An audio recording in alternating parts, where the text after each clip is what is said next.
Maligayang pagbabalik sa Rex Recap. Sa video na ito, ibabahagi ko sa inyo ang action and thriller movie, na pinamagatang Lost Bullet na ipinalabas noong 2020. Nagsisimula ang pelikula sa pagpapakita kay Lino, isang bihasang magnanakaw, na nagtatrabaho bilang isang mekaniko. Abala siyang nag-install ng nitrous oxide system sa isang kotse, isang sistema na nagpapabilis sa takbo ng sasakyan.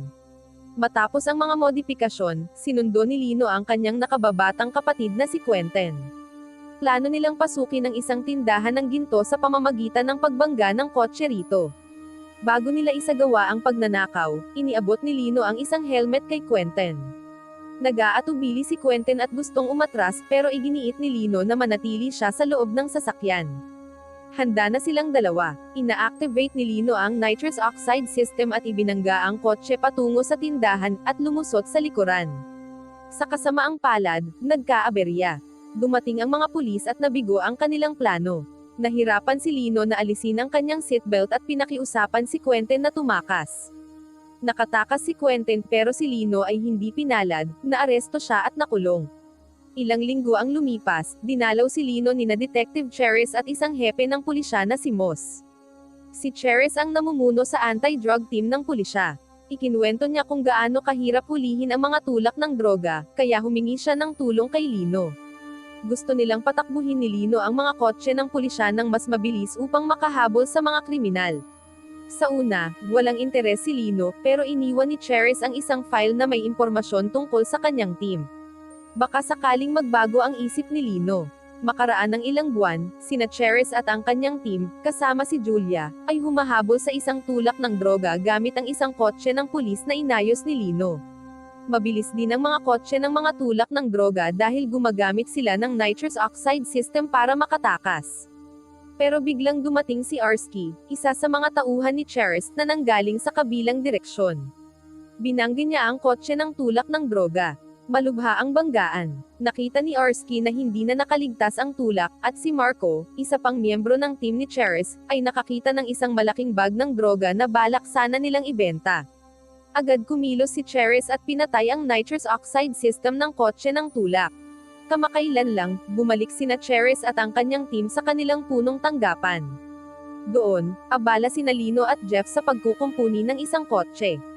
Sinubukan ni Lino na kausapin si Julia, pero hindi siya interesado. Samantala, kinausap ni Arsky si Cheris.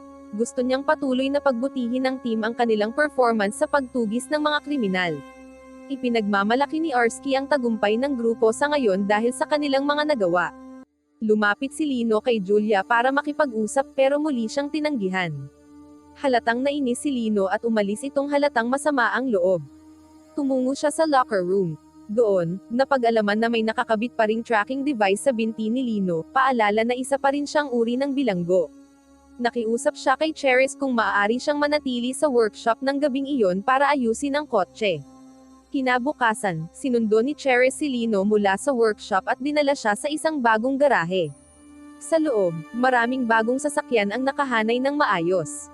Inabot ni Cheris kay Lino ang isang sulat na nagsasabing siya ay pinalaya na. Labis ang tuwa ni Lino, ngunit agad nagbago ang kanyang mood nang ipakita ni Cheris sa kanya ang isang nitrous oxide system switch na nakuha mula sa sasakyan ng isang drug dealer. Ang switch na ito ay kapareho ng nasa kotse ni Lino na ginamit sa pagnanakaw sa gold store ilang buwan na ang nakalilipas. May mga hinala si Cheris. Ipinaliwanag niya na ang koneksyon ng nitrous oxide system switch sa dalawang insidente ay nagpapaisip sa kanya na baka konektado si Lino sa kalakaran ng droga. Alam ni Lino na kailangan niyang magsabi ng totoo. Inamin niya na totoong ang kasama niya si Quentin sa pagnanakaw sa gold store. Nilinaw niya na ginagamit lang si Quentin ng sindikato ng droga na hinahanap ng mga pulis. Pagkarinig nito, nabahali si Cheris sa kaligtasan ni Quentin. Hinikayat niya si Lino na sumama sa kanya sa pagbisita sa isang workshop malapit sa Pantalan, na pinaghihinala ang isa sa mga base ng mga drug trafficker. Pagdating nila roon, agad na pumasok si Lino sa workshop. Naiwan si Cheris sa sasakyan habang naghihintay ng backup. Sa loob ng workshop, labis ang pagkagulat ni Quentin nang makita niyang pumasok si Lino. Hindi nagtagal, dumating ang dalawang matitikas na lalaki na mukhang nagpapatakbo ng lugar, sina Cad at Jax, at agad na inatake si Lino. Buti na lang at nakialam si Cheris at nagawang pigilan sila sa pamamagitan ng pagkuha sa kanilang mga armas. Maya-maya, dumating sina Arsky at Marco. Inutusan ni Cheris ang kanyang mga kasamahan na arestuhin ang mga siga, saka sila ay sumakay sa kotse at naghanda ng umalis. Habang nangyayari ang lahat ng ito, bumubulong si Jax kay Marco.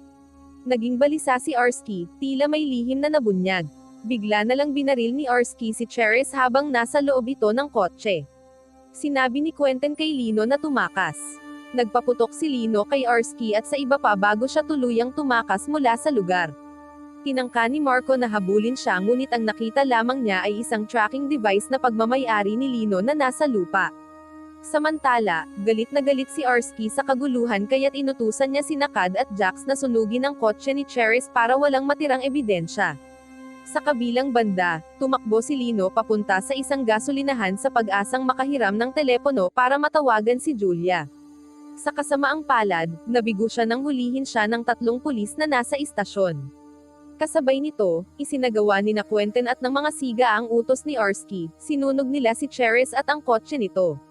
Habang nasa istasyon ng pulisya, hinarap ni Lino ang isang pulis na nagngangalang Bruno. Tinawagan ni Bruno si Cheris sa ngalan ni Lino, ngunit walang naging sagot ang kanyang kasamahan. Kaya't hiniling ni Lino na subukan na lang ni Bruno na tawagan si Julia. Matapos ang mahabang paghihintay sa silid ng interogasyon, umaasa si Lino na si Julia ang darating. Sa kanyang gulat, si Arsky ang pumasok. Tinatakot ni Arsky si Lino sa pamamagitan ng paglikha ng kwento na siya raw ang may sala sa pagkamatay ni Cheris. Ngunit alam ni Lino ang totoo, kaya't hindi siya natakot sa kasinungalingan ng tiwaling pulis. Dahil dito, lalo pang nagalit si Arsky. Ipinakita niya ang ebidensya na maaaring magmukhang guilty si Lino, mga recording ng tawag ni Cheris sa pantalan. Pagkaalis ni Arsky sa interrogation room, inutusan niya si Bruno na siguraduhing hindi makatakas si Lino. Hindi nagtagal, napansin ni Bruno sa surveillance camera na sinusubukan ni Lino na kumawala mula sa posas sa mesa. Dahil dito, natarante si Bruno at dali-daling pumunta para pigilan si Lino sa pagtakas.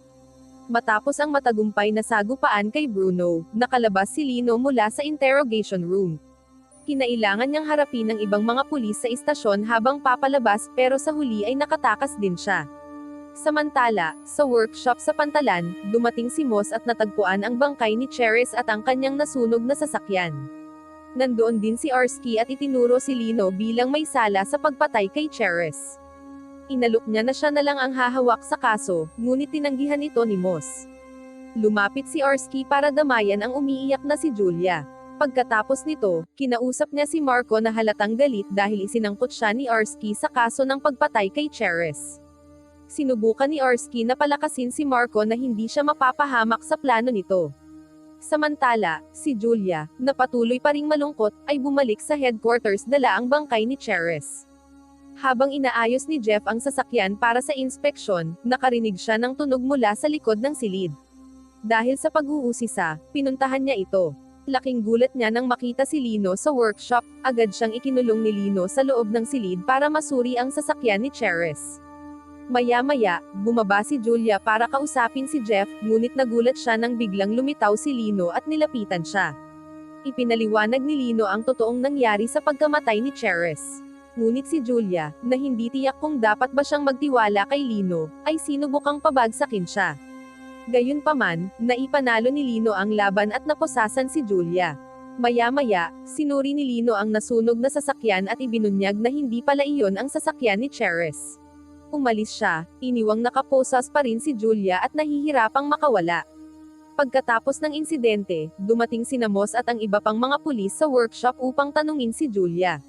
Sa panahong iyon, nilapitan ni Arsky si Julia at siniguradong hindi niya isisiwalat ang dati nilang romantikong relasyon. Samantala, palihim na pumasok si Lino sa port workshop upang inspeksyonin ang ilang mga armas sa isang sasakyan. Sa kasamaang palad, nahuli siya ni Cad at tinutukan ng baril. Sa kabilang bahagi ng kwento, sinubukan ni Arsky na pigilan si Moss sa pagbuwag sa team ni Cheris at pagkuha sa kanilang mga sasakyan. Nang hindi niya nabago ang desisyon ng kanyang hepe, ibinunyag na lang niya kay Moss ang relasyon ni Lino at Julia. Samantala, sa harbor workshop, mukhang bihag si Lino ng mga guns. Dahil dito, nagdesisyong iligtas ni Quentin si Lino, kahit nahihirapan siyang unawain ang kanyang nararamdaman para sa kanyang nakatatandang kapatid. Ibinangga ni Quentin ang minamaneho niyang kotse sa likuran ng sasakyan ng mga goons, dahilan upang tumilapon si Nakad at ang iba pa sa trunk ng sasakyan. Nang naging ligtas na ang lahat, mabilis na inilabas ni Quentin si Lino doon. Habang naglalakbay, nag-away ang magkapatid at sinisi nila ang isa't isa dahil sa gulong kinasangkutan nila. Sa huli, humingi ng tawad si Quentin at nagmungkahi ng plano para makatakas sa mga tiwaling pulis. Pagbalik sa port workshop, dumating sina Arsky at Marco at nakita si Nakad at Jack sa trunk ng sasakyan, na ikinagulat nila. Nang lumabas ang mga goons sa trunk, binaril ni Arsky si Jax dahil hindi ito mapagkakatiwalaan, at pagkatapos ay hinarap si Cad. Sinubukang tumakas ni Cad pero hinabol siya ni Marco. Sa huli, nahuli si Cad at inamin niyang alam niya kung saan ang orihinal na imbakan ng mga sasakyan ni Cheris.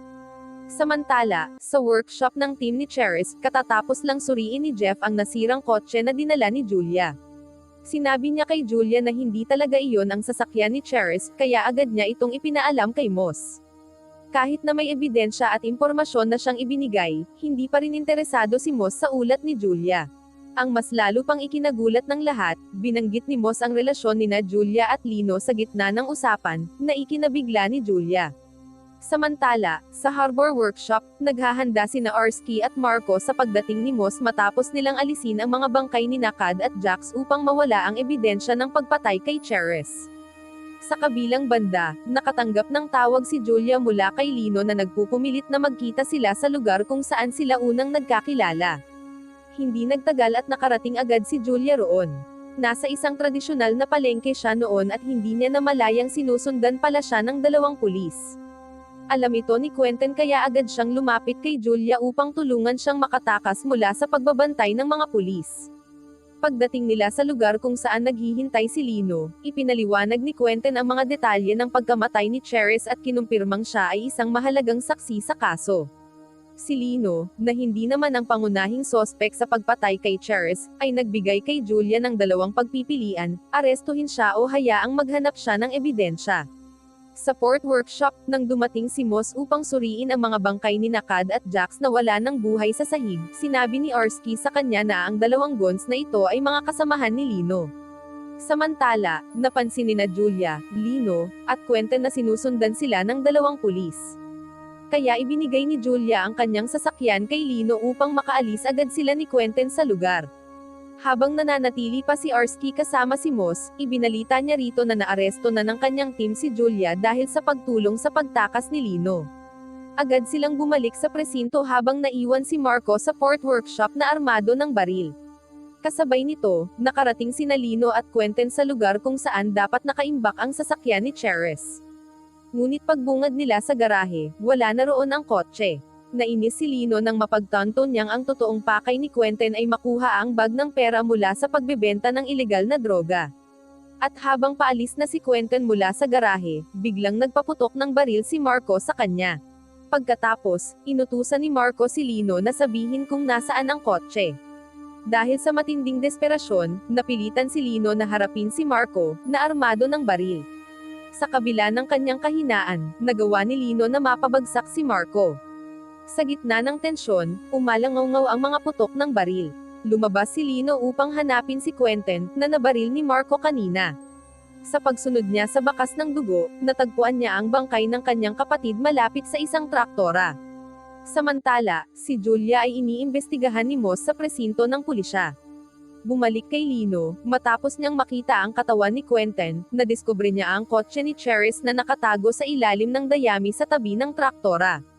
Maingat niyang inilabas ang kotse at sinuri ito, at doon niya natagpuan ang balang tumapos sa buhay ni Cheris, isang mahalagang ebidensya upang patunayan ang kanyang pagiging inosente. Bago umalis, nilagyan niya ng tela ang katawan ni Quentin. Sa loob ng garahe, buhay pa si Marco at hindi nasaktan, dahil hindi siya binaril ni Lino. Sa presinto, habang hawak ni Arsky ang cellphone ni Julia, nakatanggap siya ng tawag mula kay Lino. Sinabi ni Arsky na hindi paniniwalaan si Lino, dahil sa bigat ng ebidensyang laban sa kanya. Ngunit nakahanap si Lino ng matibay na pruweba at ipinahiwatig ang kanyang tagumpay sa pamamagitan ng pagbubusina sa kotse ni Cheris. Nangako siyang ipapakita ito kay Moss, dahilan upang lalo pang mainis si Arsky. Pagkatapos ng tawag, agad dinala ni Lino ang kotse ni Cheris sa kanyang workshop upang ayusin ito. Samantala, sinadya ni Arsky at ng kanyang mga kasamahan na abangan si Lino sa highway. Makalipas ang ilang sandali, nang dumaan si Lino sa isang gasolinahan, agad siyang nakilala ng attendant at agad na tinawagan si Arsky. Dahil dito, naghanda ang pulisya para habulin ang kotse ni Lino. Nang mapagtanto ni Lino na siya'y hinahabol, gumamit siya ng matalinong taktika. Ipinwesto niya ang kanyang binagong kotse sa unahan ng sasakyan ng pulis at malakas itong itinulak papalabas ng kalsada. Nang masaksihan ito ni Arsky, agad niyang iniutos sa kanyang grupo na paputukan ang kotse ni Lino. Napilitan si Lino na itulak ang nakataob na sasakyan ng pulis upang makagawa ng daan at maipagpatuloy ang pagmamaneho. Si Arsky, na determinadong mahuli si Lino, ay hinabol siya mag-isa. Samantala, nakatanggap si Moss ng ulat tungkol sa paghabol ng mga pulis kay Lino. Pinalaya niya si Julia at inimbitahan itong tumulong sa paghahanap kay Lino. Gayunpaman, agad na umalis si Julia mula sa presinto ng mag-isa, iniwan si Moss. Sa parehong oras, nasa matinding habulan pa rin si Lino at si Arsky.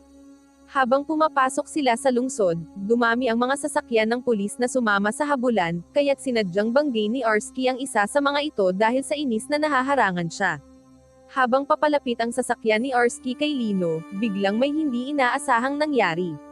Biglang sumulpat ang sasakyan ni Julia mula sa likuran at ginamit ito para huminto si Lino, kaya napilitan si Lino na huminto. Nagresulta ito sa banggaan ng sasakyan ni Julia at ni Arsky. Agad na sinuri ni Lino ang sitwasyon at tumakbo papunta sa kotse ni Julia upang tingnan ang kanyang kalagayan, bago pumunta sa sasakyan ni Arsky upang piliting ilabas ang tiwaling pulis. Bago pa man makaharap ni Lino si Arsky, inihagis ni Arsky ang granada patungo sa sasakyan ni Cheris. Ilang sandali lang, sumabog ang trunk ng sasakyan. Sa kabila ng galit, hinarap ni Lino si Arsky at walang humpay na binugbog ito hanggang sa matinding masaktan. Pagkatapos, pinuntahan niya ang nasusunog na sasakyan ni Cheris at nagawang imaneho ito, kahit may apoy pa, pabalik sa headquarters. Pagdating sa workshop, nabigla sina Moss at Jeff sa pagdating ni Lino kasama ang naglalagablab na sasakyan. Agad silang nagtulungan upang apulahin ang apoy at tinulungan si Lino na nakahiga malapit sa windshield dahil sa malakas na pagbangga. Nang medyo kumalma na ang sitwasyon, sinimulan ng forensic team ng pulisya ang pagsusuri sa bala sa loob ng sasakyan ni Cheris. Samantala, palihim na bumalik si Arsky sa kanyang bahay upang kunin ang perang itinago niya sa cabinet. Saglit niyang pinanood ang kanyang asawa at anak na naglalaro sa likod bahay bago agad na umalis. Sa pagtatapos ng pelikula, pinirmahan ni Moss ang papeles ng paglaya ni Lino at hiniling kay Julia na hikayatin si Lino na ipagpatuloy ang pagtulong sa pulisya. Sa headquarters, ibinigay ni Julia kay Lino ang liham ng kanyang paglaya bago sila sabay na lumakad palayo mula sa workshop. Wow naman! Doon nagtatapos ang pelikula mga idolo, salamat sa inyong panonood.